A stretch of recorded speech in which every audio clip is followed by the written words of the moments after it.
이 이야기는 경기도 용인시의 한 가정에서 실제로 일어난 사연을 각색하였습니다. 김정숙은 손에 모든 밀가루를 앞치마에 쓱 문질렀습니다. 오늘도 아침부터 아들 부부와 남편 대용의 아침상을 차리느라 부산했죠. 대용은 당황한 표정으로 아내를 바라보았지만 특별히 어머니를 감싸주는 말은 하지 않았습니다. 대처는 신문의 시선을 고정한 채 식사를 계속했습니다. 정숙은 가슴이 아팠지만 말을 삼켰습니다. 대용은 해외에 있지 않았고 그들은 아들과 몇 달째 연락을 하지 않고 있었습니다. 하지만 가족의 불화를 공개적으로 드러내고 싶지 않았습니다. 기자는 만족스러운 듯 고개를 끄덕이고 자리를 떠났습니다. 대처를 아내 손을 꼭 잡았습니다. 고마워요, 여보. 정숙은 미소를 지었지만 그녀의 눈에는 슬픔이 깃들어 있었습니다. 아무리 새로운 시작을 한다 해도 아들에 대한 그리움과 아픔은 쉽게 사라지지 않았습니다. 집으로 돌아오는 길 대철과 정숙은 출범식의 성공을 자축하며 이야기를 나누었습니다. 하지만 집에 도착해 현관문을 열자 예상치 못한 환경이 그들을 기다리고 있었습니다. 대용과 미경이 거실 소파에 앉아 있었습니다. 아버지, 어머니 대용이 일어나 인사했습니다. 그의 표정은 어둡고 긴장되어 있었습니다. 미경은 옆에서 고개를 숙이고 있었습니다. 대철의 얼굴이 순식간에 굳었습니다. 너희들이 왜 여기 있지? 저희가 이야기할 게 있어서요. 정숙은 남편의 팔을 잡았습니다. 그녀는 아들을 보자 가슴이 아팠지만 동시에 남편의 분노도 이해했습니다. 무슨 이야기? 이제 와서 할 말이 뭐가 있다는 거냐? 대용은 한숨을 내쉬었습니다. 저희가 뉴스를 봤어요. 재단 설립 소식이요. 대철을 차갑게 웃었습니다. 그래서 내가 상속받을 재산이 없어진 것 때문에 왔냐? 아니에요, 아버지. 저희는 정말 죄송합니다. 그동안 저희가 너무 잘못했어요. 미경도 고개를 들어 말했습니다. 정말 죄송합니다. 어머님, 아버님, 제가 너무 버릇없이 그렸어요. 용서해 주세요. 정숙은 면을 위해 진심 어린 사과에 마음이 흔들렸지만 대처를 전혀 동요하지 않았습니다. 용서, 그게 그렇게 쉬운 일인 줄 아니? 내가 내 아내에게 한 모욕적인 말들, 그리고 내가 나를 향해 손을 든 것을 어떻게 용서할 수 있지? 대철의 목소리는 차갑고 단호했습니다. 그는 재단 출범식에서 보여준 따뜻한 모습은 온데간데 없이 분노로 가득 차 있었습니다. 아버지, 정말 제가 잘못했습니다. 그때는 제가 너무 흥분해서 그만. 대처를 소리쳤습니다. 말 그만해. 너희가 여기 온 진짜 이유는 재산 때문이잖아. 재단 소식을 듣고 놀라서 달려온 거지. 대용과 미경은 말문이 막혔습니다.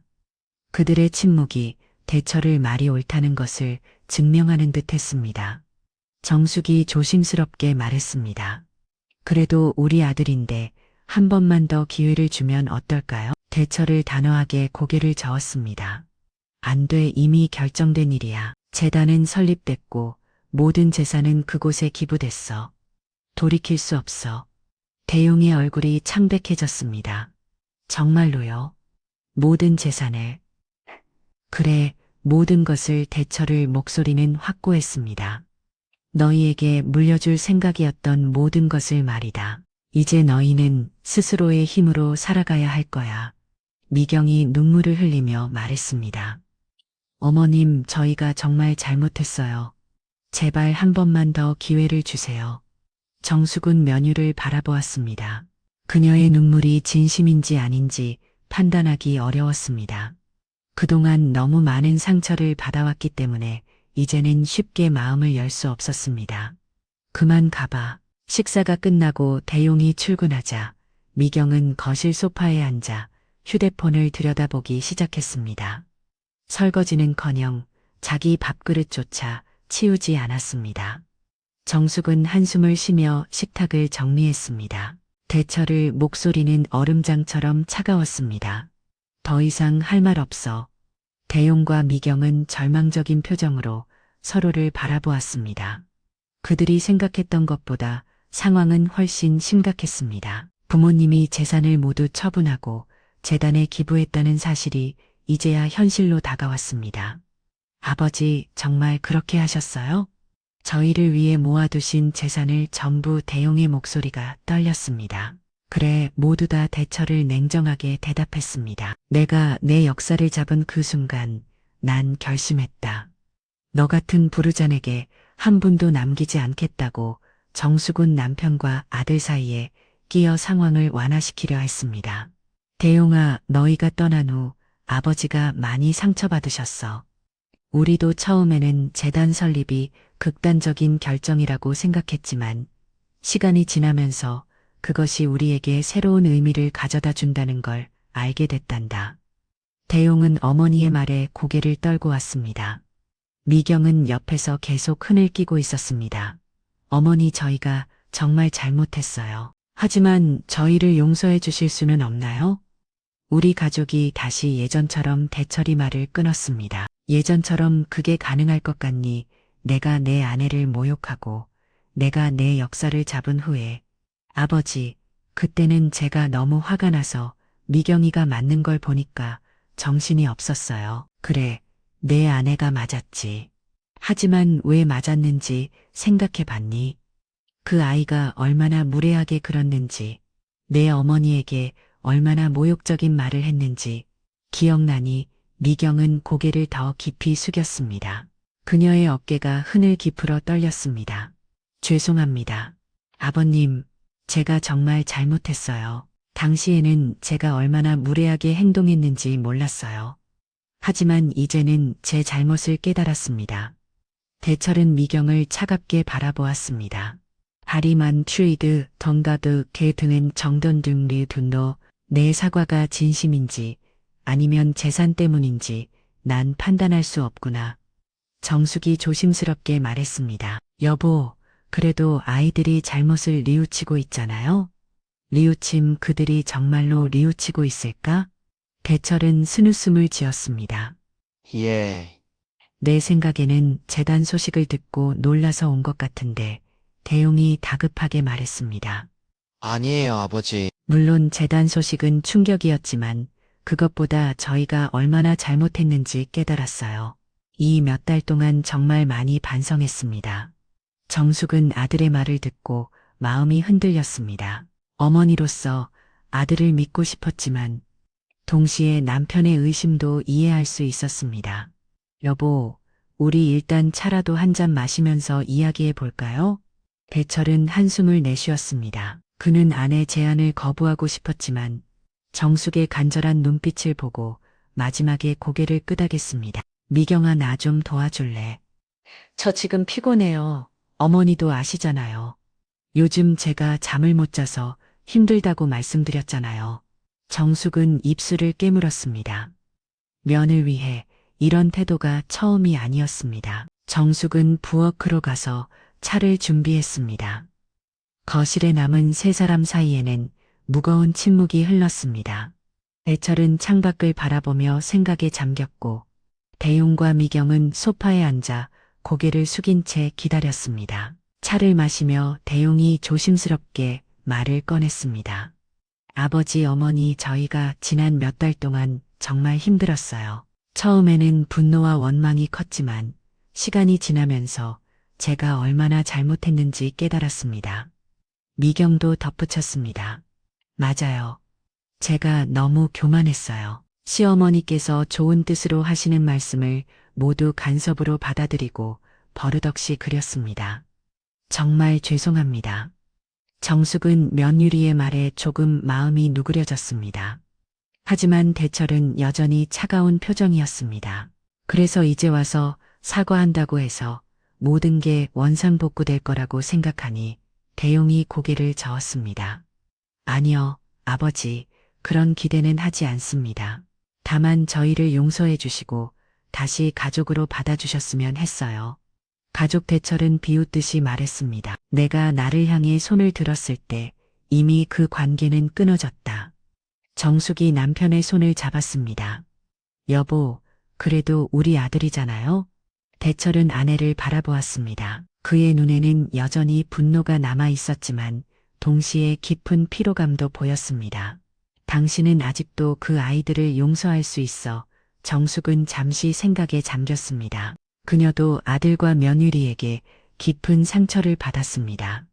특히 미경이 그녀를 모욕했던 그 순간들은 지울 수 없는 기억이었습니다.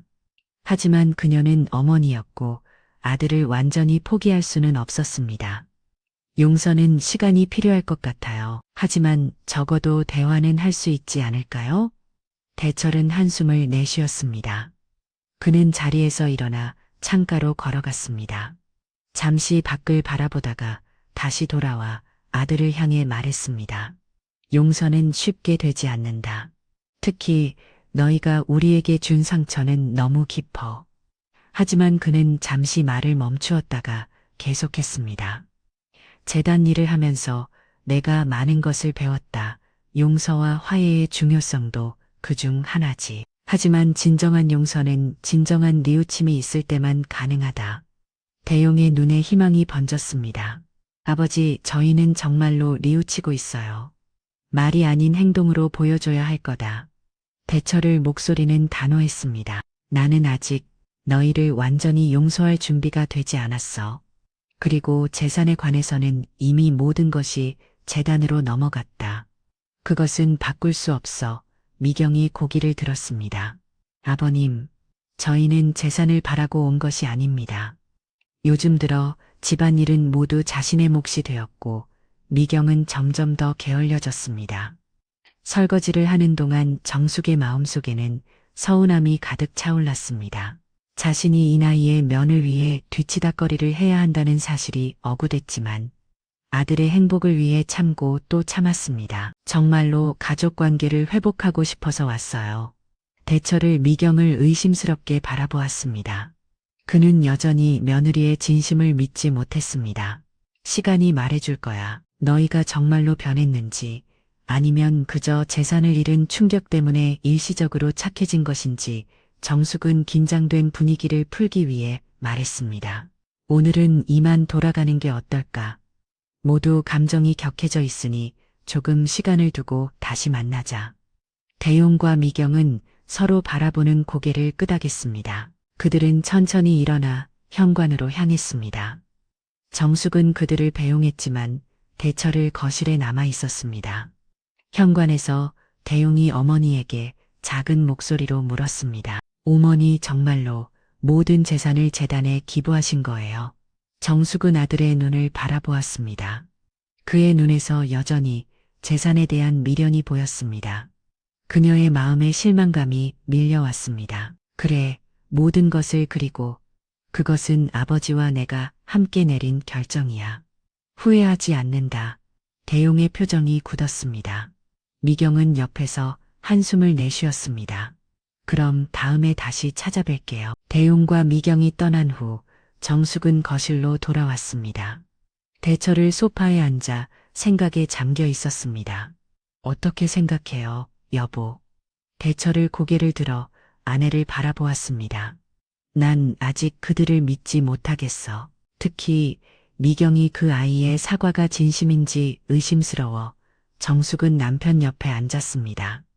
나도 그래요? 하지만 대용이는 우리 아들이잖아요. 완전히 관계를 끊기는 당신 마음을 이해해. 대철이 아내 손을 잡았습니다. 하지만 난 아직 준비가 안 됐어. 그들이 정말로 변했는지 지켜볼 시간이 필요해. 정숙은 고개를 끄덕였습니다. 그녀도 아들과 면을 위해 진심을 확신할 수 없었습니다. 하지만 적어도 대화의 문은 열려 있었고 그것만으로도 작은 위안이 되었습니다. 재단 일은 어떻게 될까요? 계속할 거야. 대철의 목소리는 단호했습니다. 그것은 변함없어. 우리가 시작한 일이고 많은 아이들에게 도움이 될 거야. 정숙은 미소를 지었습니다. 남편이 재단 활동을 통해 새로운 삶의 의미를 찾은 것 같았고 그것은 긍정적인 변화였습니다. 함께 하겠습니다. 여보. 두 사람은 서로를 바라보며 미소 지었습니다. 그 상처와 배신을 넘어 그들은 이제 새로운 길을 걷고 있었습니다. 아들과의 관계는 아직 불확실했지만 적어도 그들은 서로를 의지하며 앞으로 나아갈 수 있었습니다. 새싹 장학재단 설립 3개월 후 대철과 정숙의 일상은 완전히 달라졌습니다. 그들은 매일 재단 사무실에 출근하여 장학생들을 만나고 교육 프로그램을 계획하는 일에 몰두했습니다. 처음에는 낯설었던 일들이 이제는 그들에게 큰 보람과 기쁨을 가져다 주었습니다. 여보, 오늘 장학생 면접 몇 명 남았죠? 정숙이 사무실에서 서리를 정리하며 물었습니다. 거실에서 텔레비전을 보던 정숙은 미경이 화장을 진하게 하고 외출 준비를 하는 모습을 보았습니다.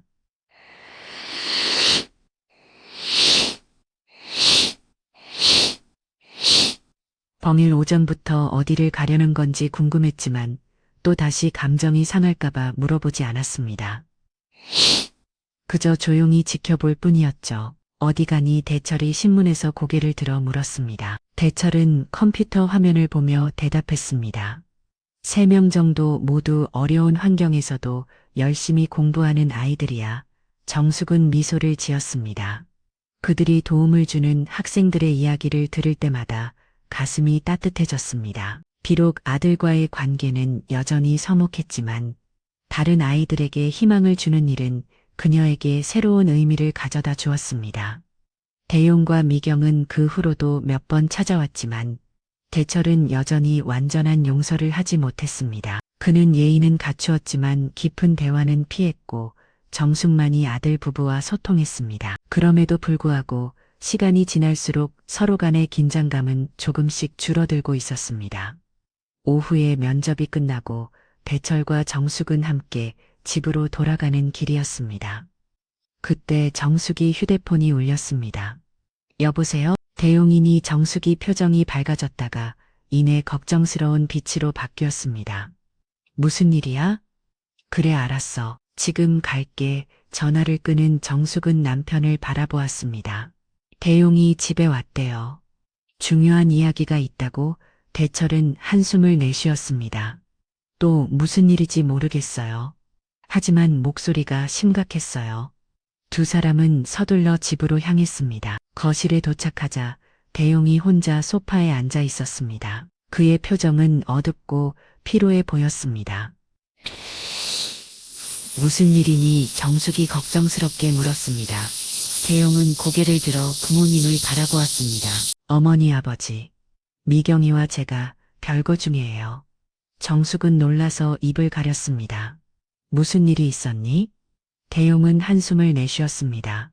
재산 문제로 계속 다투었어요. 미경이는 아버지가 재산을 모두 재단에 기부한 것을 받아들이지 못했고 저를 탔어요.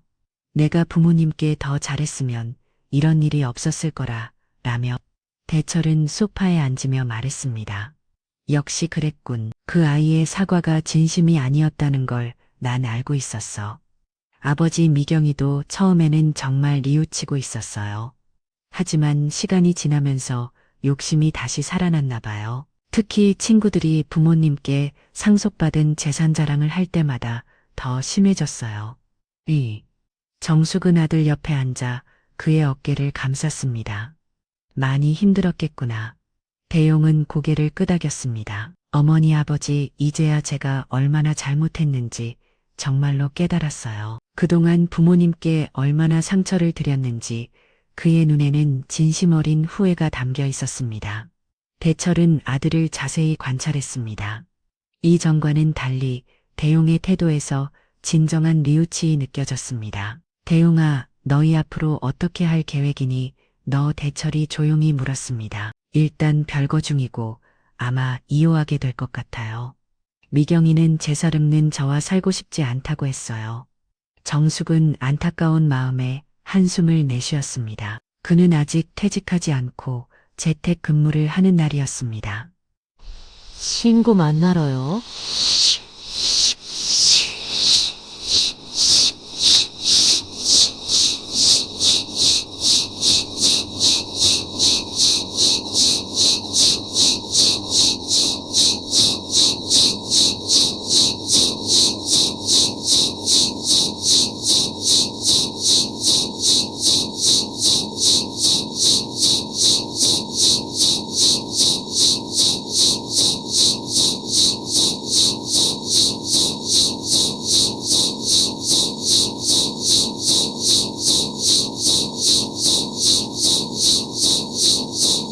아니, 자꾸 제가 어디 가는지 감시하는 것 같아서요.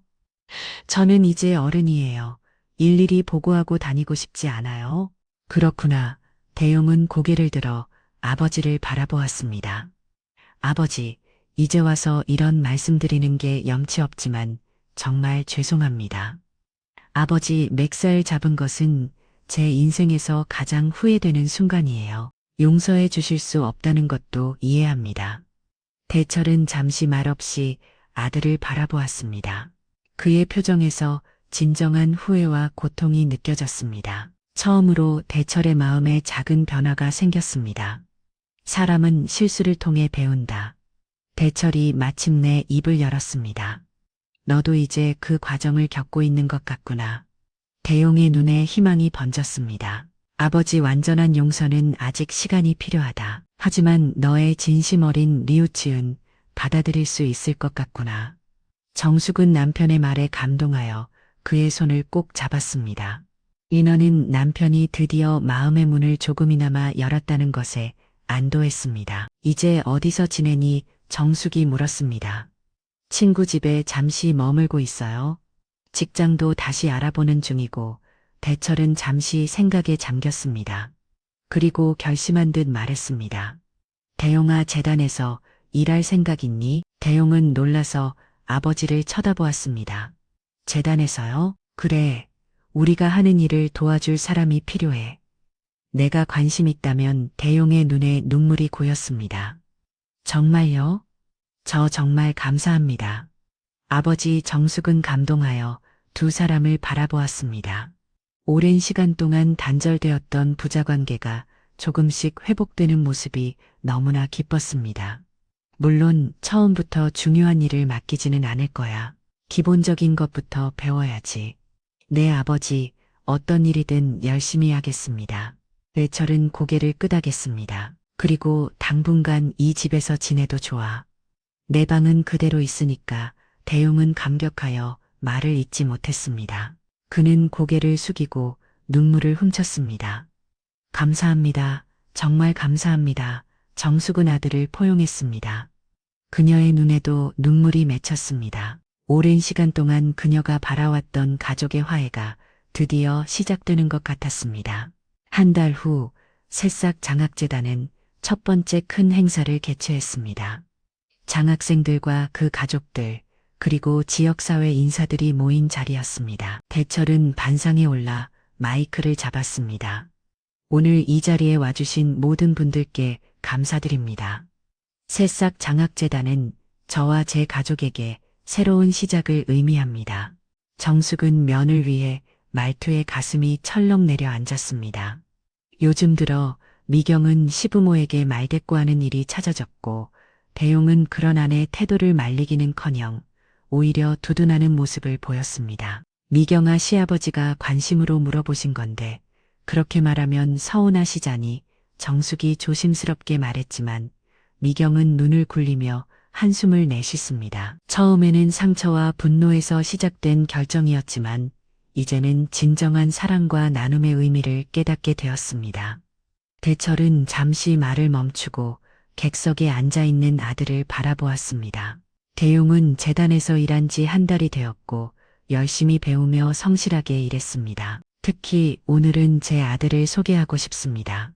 대용이는 이제 재단의 일원이 되어 함께 새싹들을 돕는 일에 동참하고 있습니다. 우리 가족이 겪은 어려움과 갈등은 결국 우리를 더 강하게 만들었고 더 넓은 의미의 가족을 만들어냈습니다. 대용은 아버지의 말에 감동하여 고개를 숙였습니다. 그의 눈에는 눈물이 고였지만 그것은 행복의 눈물이었습니다. 행사가 끝난 후 대철과 정숙, 그리고 대용은 함께 집으로 돌아왔습니다. 거실에 앉아 차를 마시며 그들은 재단의 미래에 대해 이야기했습니다. 아버지, 제가 생각한 새 프로그램이 있어요. 장학금뿐만 아니라 학생들에게 멘토링도 제공하면 어떨까요? 대철은 아들의 제안에 관심을 보였습니다. 그거 좋은 생각이구나. 어떻게 진행할 계획이니? 두 사람은 열정적으로 의견을 나누었고 정숙은 그 모습을 행복하게 지켜보았습니다. 오랜 갈등 끝에 그들은 이제 진정한 가족으로 다시 하나가 되어가고 있었습니다. 미경은 결국 대용과 이혼했습니다. 그녀는 재산 없는 남편과의 삶을 선택하지 않았고 다른 도시로 떠났습니다. 대용에게는 고통스러운 시간이었지만 부모님의 지지와 새로운 일에 대한 열정이 그를 지탱해 주었습니다. 재단은 점점 성장했고 더 많은 학생들에게 도움을 주었습니다. 대철과 정숙, 그리고 대용은 함께 일하며 진정한 나눔의 의미를 깨달았습니다. 상처는 여전히 남아 있었지만 그들은 그 상처를 통해 더 강해지고 현명해졌습니다. 어느 날 저녁 가족 세 사람은 정원에 앉아 별을 바라보고 있었습니다. 대철은 문득 아들에게 물었습니다. 후회하니 재산 상속 받지 못한 것을 대용은 잠시 생각하다가 고개를 저었습니다. 아니요, 아버지, 오히려 감사해요. 그 결정이 없었다면 저는 지금처럼 성장하지 못했을 거예요.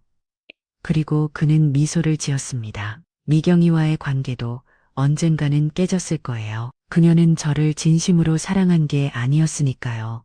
정숙은 아들의 어깨를 감쌌습니다. 내가 그렇게 생각해 주니 정말 기쁘구나. 대철은 고개를 끄덕였습니다. 그는 여전히 아들에게 완전한 용서를 하지 않았지만 그의 마음은 점점 열리고 있었습니다. 시간이 해결해 줄 것이라고 믿었습니다. 아버지, 어머니, 대용이 진지하게 말했습니다. 저는 이제 정말로 이해해요. 부모님께서 그동안 얼마나 저를 위해 희생하셨는지, 그리고 제가 얼마나 감사해야 하는지를. 대철과 정숙은 서로를 바라보며 미소 지었습니다. 어머니, 저는 감시당하는 기분이 싫어요. 결혼했다고 해서 제 자유까지 포기하고 싶지 않다고요. 누가 내 자유를 빼앗으려는 게 아니라. 됐어요. 전 이만 나갈게요. 여기 늦을 거예요. 기다리지 마세요. 비록 그들이 계획했던 삶의 방향은 완전히 달라졌지만 이 새로운 길도 나쁘지 않았습니다. 오히려 더 의미 있고 충만한 삶이었습니다. 별이 빛나는 하늘 아래 세 사람은 조용히 앞으로의 계획을 나누었습니다. 상처는 치유되고 있었고 새로운 시작이 그들을 기다리고 있었습니다. 대철은 결코 아들을 완전히 용서하지 않았지만 함께 일하며 새로운 관계를 쌓아가고 있었습니다. 그것으로 충분했습니다. 짐승 같은 자식들에게 물려줄 바에는 자라나는 새싹들을 양성하겠다는 결심은 역설적으로 그들 가족에게 새로운 희망의 씨앗을 심어주었습니다. 그리고 그 씨앗은 이제 서서히 자라나고 있었습니다. 미경은 말을 끊고 현관문을 세게 닫고 나갔습니다. 남겨진 시부모는 서로를 바라보며 한숨을 내쉬었습니다. 대철의 얼굴에는 분노가 서서히 올라오고 있었습니다. 저 아이가 점점 버러지 없어지는 구먼 대용이는 왜 저런 아내를 바로잡지 못하는 거야. 여보 참아요. 젊은 세대는 생각이 다르니까 우리가 조금 이해해주면 나아질 거예요. 정숙은 남편을 진정시키려 했지만 그녀의 마음속에도 서운함이 가득했습니다. 서툰 솜씨로 요리하는 며느리 미경의 모습이 눈에 들어왔습니다. 미경은 결혼한 지 3년이 지났지만 아직 기본적인 집안일도 제대로 하지 못했습니다. 정숙은 한숨을 내쉬며 미경에게 다가갔습니다. 미경아, 그렇게 하면 안 돼. 자신도 시집살이를 했지만 시부모에게 저렇게 되들지는 않았습니다. 요즘 젊은 세대가 달라졌다고는 하지만 기본적인 예의는 지켜야 한다고 생각했습니다. 저녁이 되어 대용이 퇴근해 집에 돌아왔을 때 정숙은 저녁상을 차리고 있었습니다. 미경은 아직 돌아오지 않았습니다. 어머니, 아버지, 오늘도 수고 많으셨어요. 대용이 인사를 하고 소파에 앉았습니다. 대철은 아들을 똑바로 쳐다보았습니다. 대용아, 너희 마누라 요즘 왜 그러니? 우리한테 말대꾸가 심해. 대용이 표정이 굳었습니다. 아버지, 미경이가 요즘 스트레스를 많이 받아서 그래요. 좀 이해해 주세요. 무슨 스트레스? 하루 종일 집에서 놀다가 친구 만난다고 나가는 애가 무슨 스트레스를 받는다는 거냐. 아버지, 미경이도 요즘 취업 준비하느라 힘들어요. 그리고 솔직히 어머니가 자꾸 간섭하시니까 미경이가 부담을 느끼는 것 같아요. 정숙은 아들의 말에 가슴이 아팠습니다. 자신이 며느리를 간섭한다고 그저 집안일을 가르쳐 주려고 했을 뿐인데 그것이 간섭으로 보였다니 서운했습니다. 내가 언제 간섭했니? 그저 내 마누라가 살림을 제대로 배우길 바랐을 뿐이야. 어머니 미경이도 나름대로 노력하고 있어요. 요즘 젊은 부부들은 살림 방식이 달라요. 너무 옛날 방식만 고집하지 마세요. 대용의 말에 대철이 화를 참지 못하고 테이블을 내리쳤습니다. 이 녀석이 어디서 감히 어머니한테 그런 식으로 말하는 거야? 너희 어머니가 너희들 위해서 얼마나 희생하셨는데. 대용은 고개를 돌리며 대꾸했습니다. 저희가 부모님 댁에 얹혀 사는 것도 아니고 그냥 같이 사는 거잖아요. 서로 존중해야죠. 정숙은 아들과 남편 사이에 끼어 진정시키려 했습니다. 그만들에 밥 먹자. 그때 현관문이 열리고 미경이 들어왔습니다. 그녀는 화려한 쇼핑백을 여러 개 들고 있었고 얼굴에는 미소가 가득했습니다. 하지만 거실의 팽팽한 분위기를 느끼자 표정이 굳었습니다. 무슨 일 있어요? 대용이 일어나 아내에게 다가갔습니다. 아니야, 그냥 좀 얘기하다가. 정숙은 조용히 식탁을 정리하며 면을 이에 쇼핑백을 보았습니다. 고가 브랜드의 로고가 선명했습니다. 대용의 월급으로 저런 사치품을 살 여유가 있을까 걱정이 됐지만 말을 꺼내면 또 다시 싸움이 날 것 같아 입을 다물었습니다. 반역 식사는 무거운 침묵 속에서 진행됐습니다. 미경은 시부모에게 거의 말을 걸지 않았고 대용도 조용히 밥만 먹었습니다. 식사가 끝나자 미경은 자신의 식기를 그대로 두고 방으로 들어갔습니다. 정숙은 또다시 홀로 설거지를 시작했습니다. 이런 일상이 계속되면서 정숙의 인내심은 점점 한계에 다다르고 있었습니다. 김치찌개는 물을 많이 붓지 말고 국물이 진하게 끓여야지. 미경은 시어머니의 말에 귀를 기울이는 척하다가 슬그머니 얼굴을 찡그렸습니다. 정숙은 그런 며느리의 표정을 놓치지 않았지만 아침부터 언제나고 싶지 않아 참았습니다. 주말 아침 정숙은 평소보다 일찍 일어나 찬거리를 준비했습니다. 오늘은 대용의 생일이었기 때문에 특별히 미역국과 아들이 좋아하는 반찬들을 정성껏 만들고 있었습니다. 남편 대처는 신문을 보다가 아내 분주한 모습을 바라보았습니다. 여보, 그렇게 신경 쓸 필요 있어? 저 녀석이 요즘 어떻게 구는지 봐봐. 그래도 우리 아들 생일인데 엄마 마음이 그렇잖아요. 정숙은 미소를 지으며 대답했지만 속으로는 남편의 말이 맞다고 생각했습니다. 요즘 아들과 며느리의 태도가 점점 더 불손해지고 있었습니다. 특히 미경은 시부모를 거의 무시하다시피 했습니다. 오전 11시가 되어서야 대용과 미경이 방에서 나왔습니다. 대용은 하품을 하며 거실로 나왔고 미경은 화장도 하지 않은 채 무표정한 얼굴로 따라 나왔습니다. 대용아, 생일 축하한다. 미역국 끓여놨으니 먹으라. 정숙이 반갑게 말했지만 대용은 별 감흥 없이 고개만 끄덕였습니다. 네, 고마워요. 미경은 부엌으로 가서 커피를 내리기 시작했습니다. 정숙이 끓여놓은 미역국은 쳐다보지도 않았습니다. 대처는 그런 며느리의 모습에 화가 치밀었지만 아내가 보내는 진정하라는 눈빛에 참았습니다. 오늘 저녁에는 맛있는 거 사 먹으러 나갈까? 대용이 생일인데 정숙이 제안했습니다.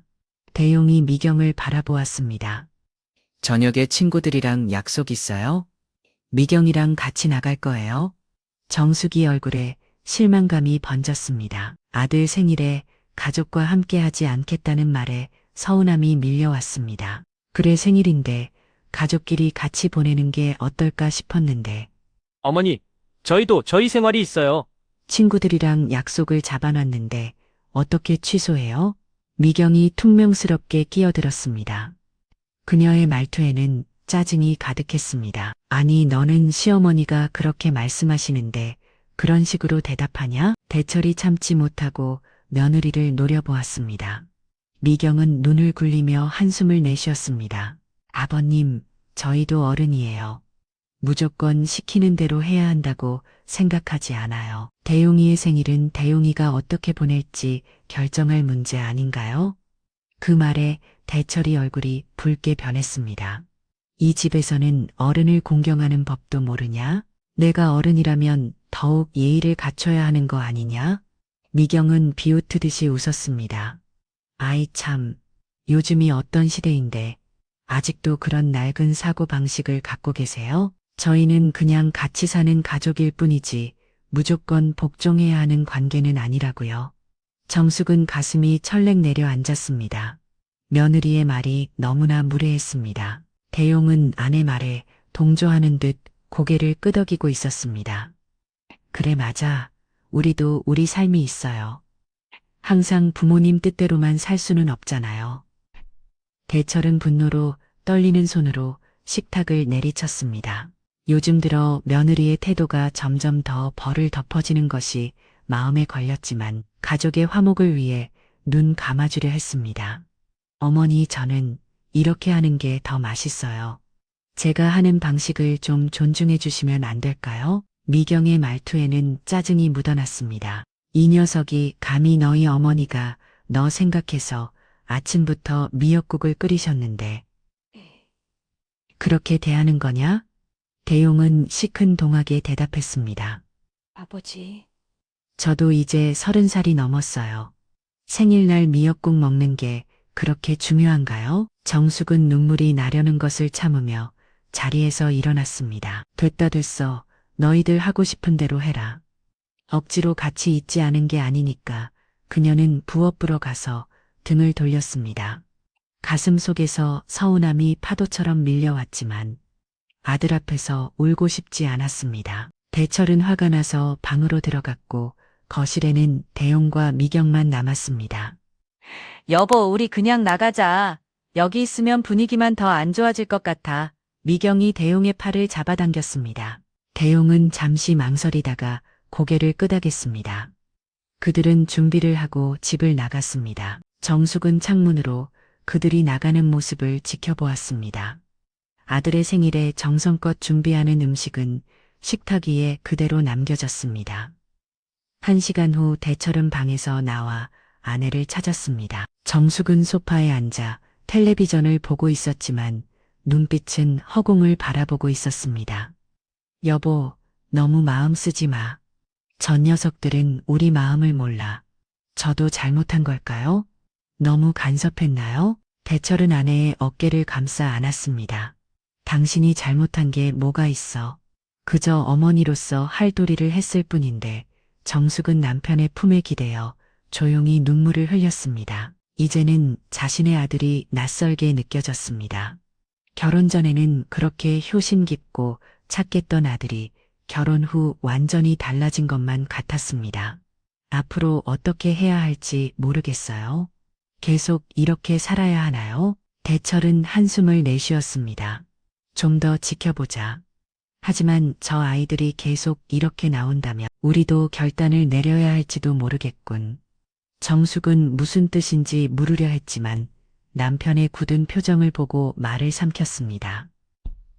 어쩌면 이 가족의 균열은 이미 돌이킬 수 없을 만큼 깊어진 것인지도 모른다는 생각이 들었습니다. 저녁 시간 대용과 미경이 집에 돌아왔을 때 거실은 어두웠습니다.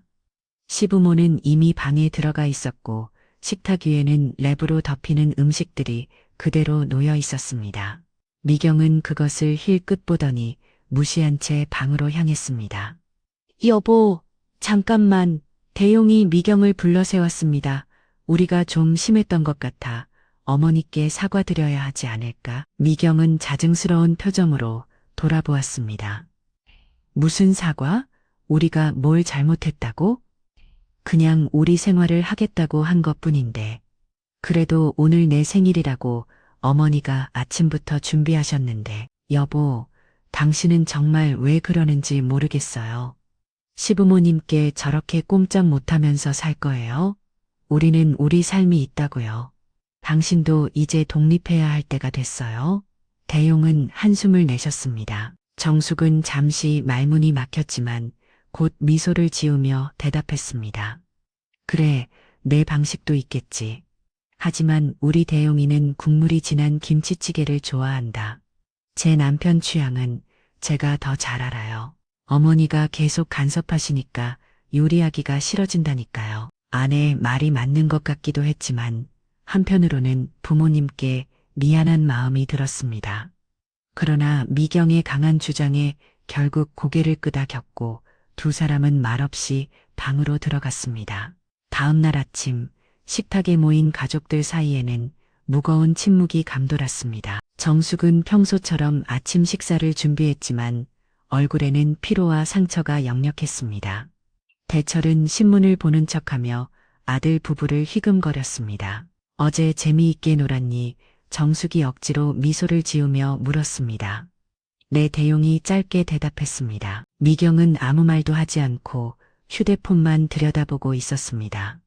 정숙은 마음을 가다듬고 다시 말을 이었습니다.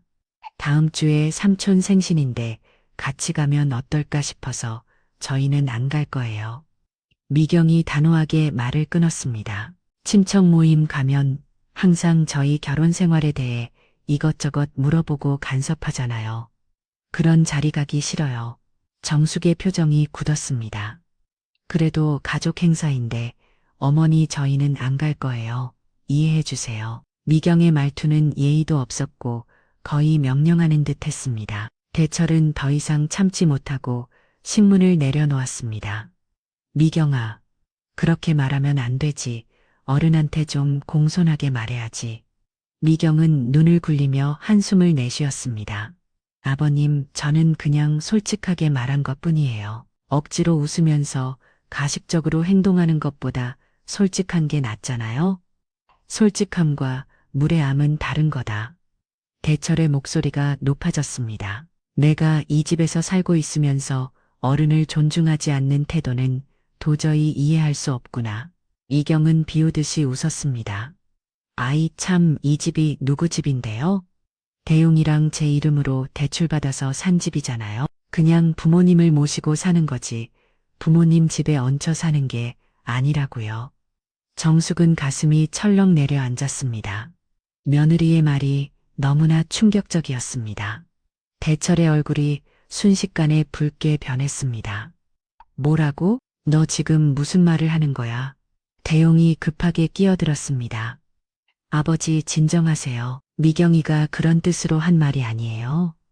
그럼 무슨 뜻이란 말이냐? 너희가 집을 샀다고 해도 우리를 이렇게 무시해도 된다는 뜻이냐? 미경은 시어머니를 향해 돌아보며 말했습니다. 어머니 솔직히 저는 요즘 너무 스트레스 받아요. 집에 들어오면 항상 감싸받는 기분이고 뭘 해도 잘못한다고 지적받고 이렇게 살기 싫어요. 정숙은 눈물이 맺히는 것을 참으며 대답했습니다. 내가 언제 너를 감시했디. 그저 집안일을 알려주려고 했을 뿐인데 그게 바로 간섭이에요. 미경이 소리쳤습니다. 저는 어머니처럼 살고 싶지 않아요. 저는 제 방식대로 살 거예요. 대철은 분노로 떨리는 손으로 식탁을 내리쳤습니다. 이 무례한 아이야. 어떻게 감히 시어머니한테 그런 식으로 말할 수 있니? 아버지, 대용이 소리쳤습니다. 제발 그만하세요. 부엌안의 공기가 순식간에 얼어붙었습니다. 정숙은 가슴이 철렁 내려앉는 기분이었습니다.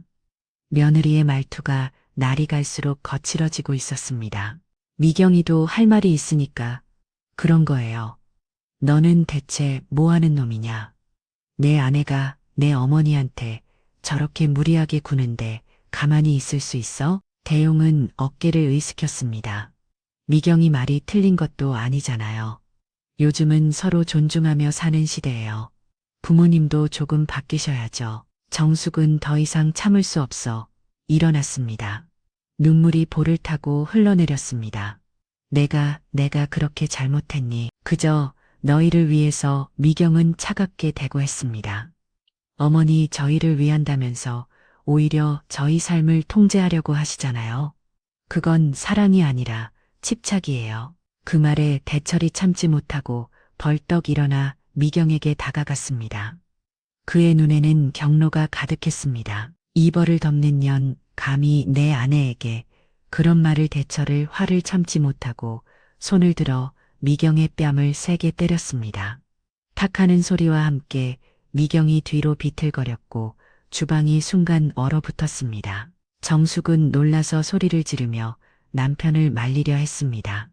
여보, 안 돼요. 미경은 얼굴을 부여잡고 충격에 빠졌습니다. 그녀의 눈에서는 눈물이 흘러내렸고 뺨에는 대철이 손자국이 선명하게 남았습니다.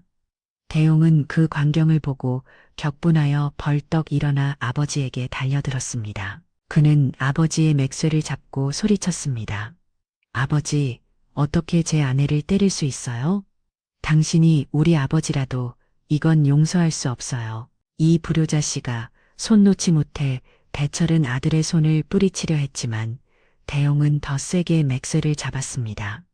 정숙은 울며 두 사람 사이에 끼어들었습니다. 그만해, 제발 그만해. 미경은 울면서 대용의 팔을 잡아당겼습니다. 여보, 그만해요. 가요. 우리 대용은 어그나온. 천천히 아버지의 맥쇠를 놓았지만 그의 눈에는 분노가 가득했습니다. 이제 더 이상 참을 수 없어요. 우리는 오늘 이 집을 나갈 거예요. 정숙은 아들의 말을 충격을 받았습니다. 대용아, 그게 무슨 말이니? 어머니, 죄송합니다. 하지만 이제 더 이상 이렇게 살 수 없어요. 우리는 오늘 짐을 싸서 나갈 거예요. 대철은 비웃듯이 말했습니다. 그래, 나가라. 이런 불효자식은 내 아들이 아니다. 정숙은 눈물로 버벅이 된 얼굴로 아들을 붙잡으려 했지만 대용은 미경의 손을 잡고 방으로 향했습니다. 그들은 짐을 싸기 시작했고 1시간 후 집을 나갔습니다. 집이 조용해진 지 이틀째 정숙은 텅 빈 아들의 방을 바라보며 한숨을 내쉬었습니다. 대용과 미경이 나간 후 집안에는 무거운 침묵만이 감돌았습니다. 대철은 평소보다 더 말이 없어졌고 종일 서재에 틀어박혀 있었습니다. 정숙은 조심스럽게 서재 문을 두드렸습니다. 여보, 점심 드세요. 대철은 책상에 앉아 서리를 보고 있었습니다. 예전에는 얌전하고 공손했던 미경이 이제는 노골적으로 대들기 시작했습니다. 그때 거실에서 신문을 읽던 남편 대철이 부엌으로 들어왔습니다. 그는 아내와 며느리 사이에 팽팽한 긴장감을 느꼈지만 평소처럼 넘어가려 했습니다. 아침 밥 준비 다 됐나? 그의 얼굴에는 피로와 상처가 가득했습니다. 식욕이 없어. 당신이나 먹어. 정숙은 남편 옆에 앉았습니다. 대용이한테 전화해 볼까요? 어디서 지내는지라도 알아봐야 필요 없어. 대철의 목소리는 단호했습니다. 그런 불효자식은 더 이상 내 아들이 아니야. 그래도 우리 아들인데 아들 아버지 맥살을 잡은 놈이 무슨 아들이야. 더 대철이 고개를 들어 아내를 바라보았습니다. 당신은 그 순간을 잊었나? 내가 평생 그 녀석을 위해 얼마나 희생했는데 결국 돌아온 것이 이거야. 정숙은 말을 잇지 못했습니다. 남편의 말이 맞았습니다. 대용이 아버지의 맥살을 잡은 것은 절대로 용서할 수 없는 행동이었습니다. 그럼에도 불구하고 어머니의 마음은 아들을 걱정하지 않을 수 없었습니다. 앞으로 어떻게 할 거예요? 대철은 한동안 말이 없었습니다. 그러다 갑자기 서류 서랍을 열고 부동산 관련 서류들을 꺼냈습니다. 이걸 봐. 정숙은 남편이 내민 서류를 받아들었습니다. 그것은 그들이 소유한 부동산 목록이었습니다. 집머체와 땅, 그리고 상가 건물까지 대철이 평생 모은 재산이 빼고 키 적혀 있었습니다. 이게 다 뭐예요? 우리가 대용이에게 물려주려고 했던 재산 목록이야. 대철은 비통한 미소를 지었습니다. 하지만 이제 필요 없겠지. 정숙은 남편의 말뜻을 이해하고 놀란 눈으로 바라보았습니다. 여보, 설마, 맞아. 이 모든 것을 팔아버릴 거야. 그 부르전에게 한 푼도 남기지 않을 거야. 하지만 여보, 너무 극단적인 것 아닐까요? 우리가 평생 모은 재산인데. 대철은 단호하게 고개를 저었습니다. 난 결심했어. 짐승 같은 자식들에게 물려줄 바에는 차라리 사회에 환원하는 게 낫겠어. 정숙은 남편의 굳은 결심을 보고 더 이상 말을 잇지 못했습니다. 대철은 책상에 놓인 전화기를 들어 어딘가에 전화를 걸었습니다. 김 실장님, 네, 대철입니다. 제가 전에 말씀드렸던 부동산 매각 건에 대해 상담하고 싶은데요. 네, 지금 바로 사무실로 가겠습니다. 대철은 전화를 끊고 일어났습니다. 나 좀 나갔다 올게. 정숙은 남편이 나가는 모습을 바라보며 한숨을 내쉬었습니다. 모든 것이 너무 빠르게 변하고 있었습니다. 불과 며칠 전까지만 해도 그들은 평범한 가족이었는데 이제는 모든 것이 산산조각이 났습니다. 대철이 나간 후 정숙은 아들의 방으로 들어갔습니다. 급히 짐을 싸느라 방은 여전히 어질러져 있었습니다. 침대 위에는 대용이 어릴 때 사진이 담긴 액자가 놓여 있었습니다. 정숙은 그 사진을 들어 바라보았습니다. 해맑게 웃고 있는 어린 대용의 모습에 눈물이 흘러내렸습니다. 우리가 뭘 그렇게 잘못했을까? 몇 시간 후 대철이 돌아왔습니다. 오늘 일찍 나가봐야 해서 정숙은 억지로 미소를 지으며 밥상을 차리기 시작했습니다. 미경은 시아버지가 오자 더 이상 말을 하지 않았지만 그녀의 얼굴에는 불만이 가득했습니다. 식탁에 앉은 가족들 사이에는 무거운 침묵이 흘렀습니다. 그의 표정은 결연했고 손에는 서류 가방을 들고 있었습니다. 여보, 어떻게 됐어요? 내일부터 부동산 매각을 시작할 거야. 이미 부동산 중개인들과 약속을 잡았어. 정숙은 놀라서 말을 잇지 못했습니다. 남편이 이렇게까지 결단을 내릴 줄은 몰랐습니다. 그렇게 급하게 팔면 손해보는 거 아니에요? 손해를 보든 말든 상관없어. 빨리 정리하고 싶어. 대철은 서재로 들어가 서류 가방을 내려놓았습니다. 그리고 다시 거실로 나와 아내 앞에 앉았습니다. 여보, 내가 생각한 게 있어. 뭔데요? 재산을 팔아서 생긴 돈으로 재단을 설립하려고 해. 정숙은 놀란 눈으로 남편을 바라보았습니다. 재단이요? 그래, 장학재단 같은 걸 만들어서 어려운 아이들을 돕고 싶어? 짐승 같은 자식들에게 물려줄 바에는 자라나는 새싹들을 양성하는 게 낫겠다는 생각이 들었어. 정숙은 한동안 말이 없었습니다. 그녀도 아들의 행동에 깊은 상처를 받았지만 이렇게 급격한 변화는 두려웠습니다. 우리 좀 더 생각해 보는 건 어떨까요? 나중에 후회할지도 모르잖아요. 대철은 단호하게 고개를 저었습니다. 내 마음은 확고해. 당신도 곧 이해하게 될 거야. 다음 날부터 대철의 말대로 부동산 매각이 시작되었습니다. 놀랍게도 집들은 빠르게 팔려나갔고 한 달도 채 되지 않아 그들이 가진 부동산 대부분이 현금화되었습니다. 정숙은 그 모든 과정을 지켜보며 남편의 결단력에 놀랐습니다. 어느 날 저녁 대철은 변호사와 함께 집에 돌아왔습니다. 그는 정숙에게 재단 설립에 관한 서류를 보여주었습니다. 새싹 장학재단이라고 이름 지었어. 어떤 것 같아?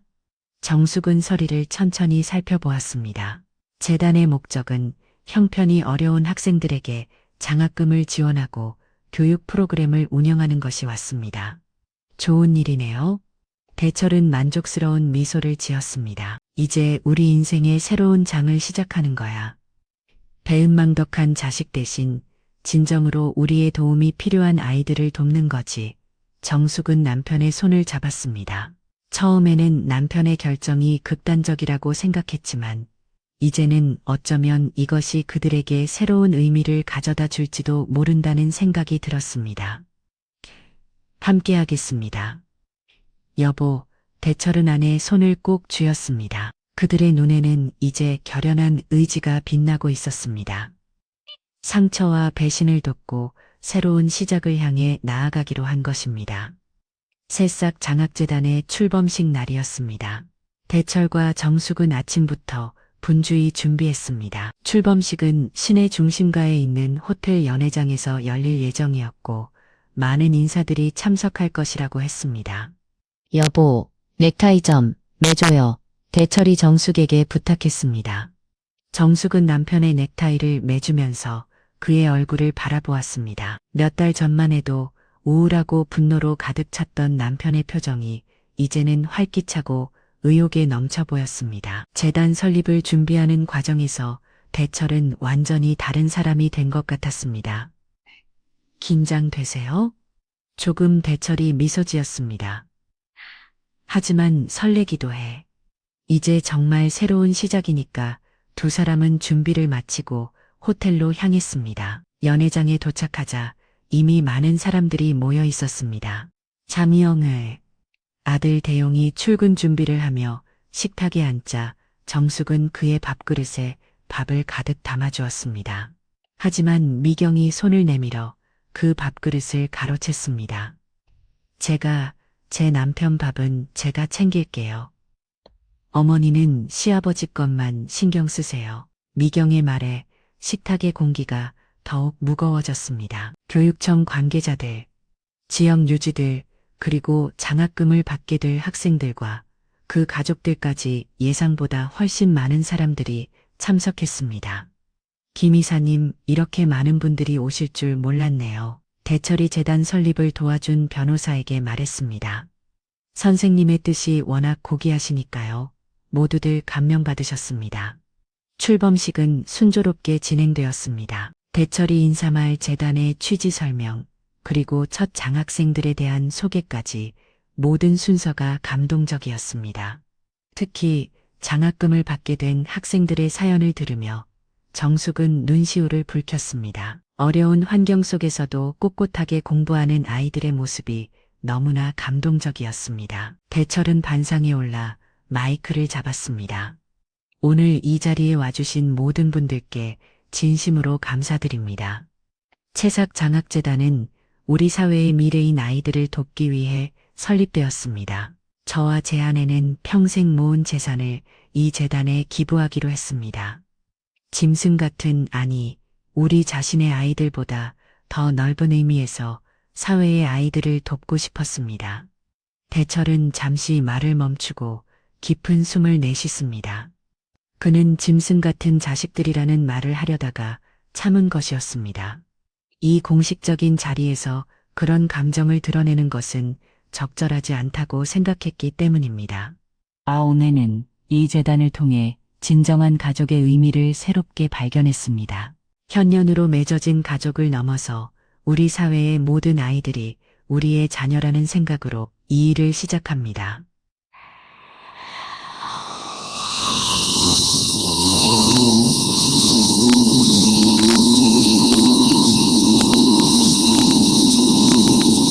정숙은 남편을 자랑스럽게 바라보았습니다. 대철의 연설은 짧았지만 진심이 담겨 있었고 참석자들의 마음을 움직인 것 같았습니다. 출범식이 끝나고 사람들이 하나 둘씩 떠나갈 때 한 기자가 대철에게 다가왔습니다. 박 회장님 지역 신문 기자인데요. 잠시 인터뷰 좀 가능할까요? 대철은 미소를 지으며 고개를 끄덕했습니다. 물론이죠. 이렇게 큰 재산을 사회에 환원하기로 결정하신 특별한 계기가 있으신가요? 대철은 잠시 생각에 잠겼습니다. 아들과의 갈등을 공개적으로 말하고 싶지는 않았습니다. 특별한 계기라기보다는 오랫동안 생각해온 일이었습니다. 제 아내와 저는 자녀가 하나뿐인데 모든 재산을 자녀에게만 물려주는 것보다 사회에 도움이 되는 일을 하고 싶었습니다. 기자는 메모를 하며 고개를 끄덕였습니다. 정말 훌륭한 결정이십니다. 혹시 자녀분은 이 결정에 대해 어떻게 생각하시나요? 그 질문에 대철의 표정이 굳었습니다. 정숙이 재빨리 나서서 대답했습니다. 저희 아들은 현재 해외에 있어서 재단 설립 과정에 직접 참여하지는 못했습니다. 하지만 그 아이도 분명 우리의 뜻을 이해할 거라고 생각합니다. 정숙은 거짓말을 했습니다.